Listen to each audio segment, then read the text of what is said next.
आणि हे एकनाथ शिंदेचं खातं. काय करतायत हे जर ऐकाल ना, नाही तुमची तळपायाची आग मस्तकात गेली तर सांगा मला. ही नमो टुरिझम सेंटर्स कुठे काढतायत? शिवनेरीवर, रायगडावर, राजगडावर. जिथे फक्त आमच्या महाराजांचं नाव असलं पाहिजे इथे टुरिझमची आता सेंटर्स काढायला निघालेत. मी आत्ता सांगतोय, सत्ता असो नसो, उभं केलं की फोडून टाकणार.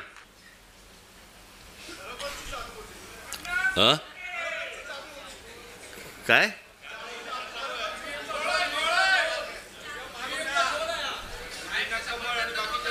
म्हणून तुम्ही जर लक्ष नाही दिलं ना तर हातात केळच येणार.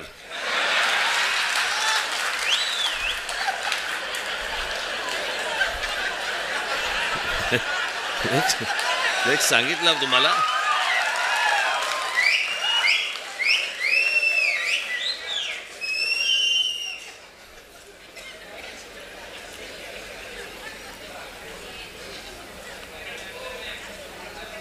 हे आपण गेले अनेक वर्ष आपण ही ओरडून ओरडून सांगतोय. मी मागे पण आता आपलं ज्याला शिबिर झालं त्यावेळेला पण मी म्हटलं, लोक आपल्याला सांगतायत की राज ठाकरेंच्या सभांना गर्दी होते पण मतांमध्ये ते येत नाही. कारण हे जे गेल्या 10-12 वर्षात जे सुरू झालंय, लोक आपल्याला मतदान करतायत,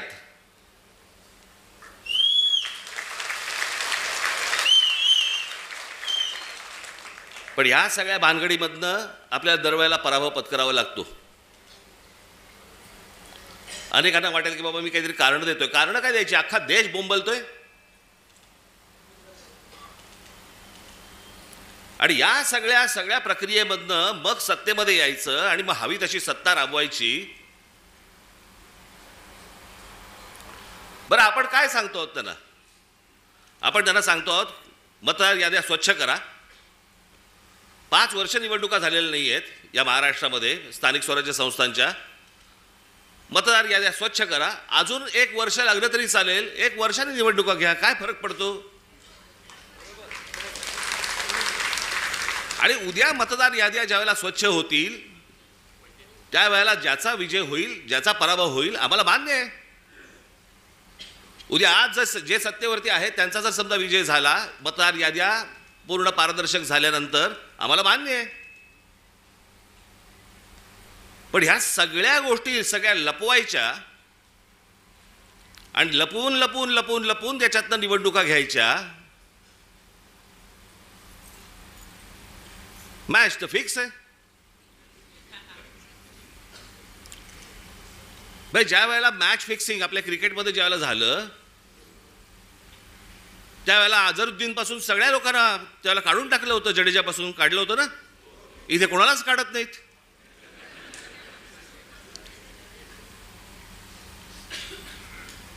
मुख्य निवडणूक आयुक्त काय सांगतात म्हणे, सीसीटीव्ही कॅमेरामधलं जे काही शूटिंग आहे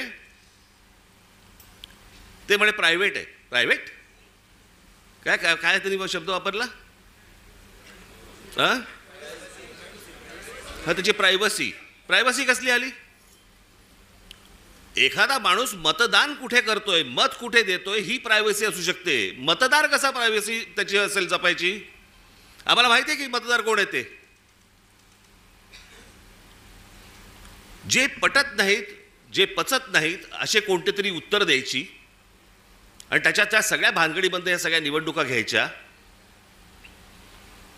आणि मग सत्तेमध्ये आल्यानंतर वेडवाकडं कसंही वागायचं. जे मी त्या दिवशी तुम्हाला सांगितलं तसं या सगळ्या राज्यांवरती, ह्या सगळ्या शहरांवरती त्यांचा सगळ्यांचा डोळा आहे. बाकीचे सगळे तर गेलेच आहेत घरंगळत. आजची बातमी, आजची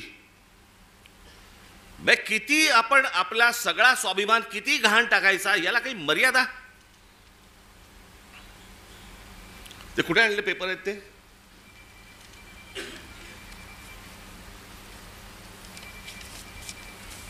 म्हणजे हा मनात ह्यांचा विचार येतो कसा?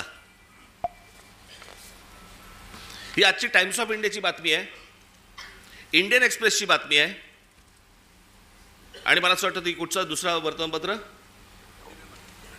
दिव्य मराठी. बाकीच्या वर्तमानपत्रामध्ये मी शोधत होतो पण त्याचा GR देखील आलाय आणि हे एकनाथ शिंदेचं खातं. काय करतायत हे जर ऐकाल ना, नाही तुमची तळपायाची आग मस्तकात गेली तर सांगा मला. नरेंद्र मोदींच्या 75व्या वाढदिवसानिमित्त टुरिझम डिपार्टमेंट महाराष्ट्रामध्ये काही टुरिझमचे स्पॉट काढतायत आणि त्याची केंद्र काय, त्याचं नाव काय दिलं, नमो केंद्र, नमो टुरिझम सेंटर्स. ही नमो टुरिझम सेंटर्स कुठे काढतायत? शिवनेरीवर, रायगडावर, राजगडावर. जिथे फक्त आमच्या महाराजांचं नाव असलं पाहिजे इथे टुरिझमचे आता सेंटर्स काढायला निघालेत. मी आत्ता सांगतोय, सत्ता असो नसो, वर नाही, खाली नाही, आजूबाजूला नाही, कुठेही नाही,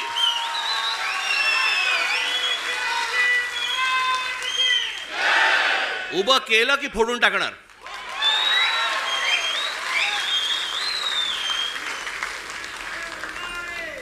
मला स्वतःला मुख्यमंत्री करा म्हणून किती लाचारी करायची. बरं, हे वरती पंतप्रधान देखील माहिती नसेल की खाली काय चाटुगिरी चालू आहे. इथपर्यंत हे कशात नाही येतं. ही सत्ता डोक्यात गेली ना की आम्ही वाटेल ते करू. शिवाजी महाराजांचे गडकिल्ले असू देत तर काही असू देत, मला मुख्यमंत्रीपद मिळालं पाहिजे, मला सत्ता मिळाली पाहिजे, मला जे समोर दिसेल ते मला मिळालं पाहिजे. याच्यासाठी ज्यांना ज्यांना काही मला खुश करता येईल ते मला खुश करावं लागेल. मुंबईमधल्या जागा द्यायच्या आहेत अडाणलेला, देऊन टाका. तो बोट ठेवेल तिकडे जागा देत आहेत.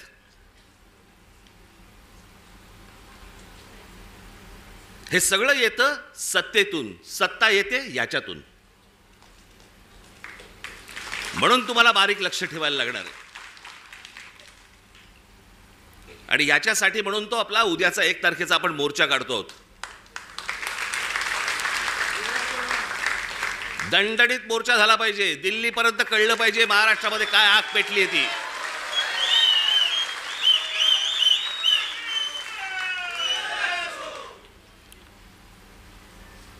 शिवाजी पार्क सारखी ती परिस्थिती नाही आहे तिकडची.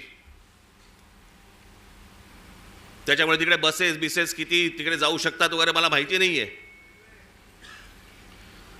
पण तुम्हाला, माझ्या खास करून माझ्या महाराष्ट्र सैनिकांना, मी आज हे आमचे चॅनलचे सगळे बांधव भगिनी आले त्यांच्या मार्फत मी माझ्या सर्व महाराष्ट्रातल्या सर्व मतदारांना, माझ्या महाराष्ट्र सैनिकांना सर्वांना मी सांगतोय की या मोर्चात सामील व्हा. महाराष्ट्रामध्ये काय प्रकारचा राग आहे हा या मोर्चामध्ये तुम्ही दाखवा. तो व्यक्त करण्यासाठी म्हणून तुम्हाला तिकडे यावं लागेल, सर्वांना यावं लागेल. आज नोकरी होती, बॉसने नाही सांगितलं, बॉसला मारा.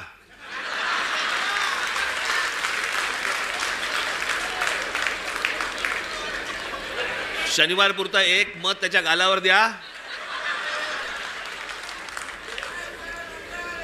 आणि मला असं वाटतं तुमचा बॉस पण मतदारच असेल, त्यालाही घेऊन या. पण हे जे चाललंय हे या महाराष्ट्रातल्या, या देशातल्या प्रामाणिक मतदाराचा अपमान सुरू आहे. तो मतदार उन्हातानामध्ये रांगेमध्ये उभा राहतोय, त्यांना ज्याला हवंय त्याला तो मतदान करतोय. पण येणारे जर समजा रिझल्ट जर विचित्र लागणार असतील तर मला असं वाटतं की त्याच्या तो मताचा अपमान आहे. हे सगळं सुधारलं पाहिजे, हे सगळं नीट झालं पाहिजे. या देशातल्या निवडणुका पारदर्शक पद्धतीने झाल्या पाहिजेत. उद्या जय कोणाचा पराजय कोणाचा आहे ते निवडणुकीनंतर बघता येईल, पण निवडणुका तरी पारदर्शक झाल्या पाहिजेत. अहो, हे मशीन्स तर कुठेच नाही जगात. अमेरिकेसारख्या देशामध्ये, सगळ्या पुढारलेल्या देशांमध्ये आजही तिथे बॅलेट पेपरवरती सगळे मतदान होतात.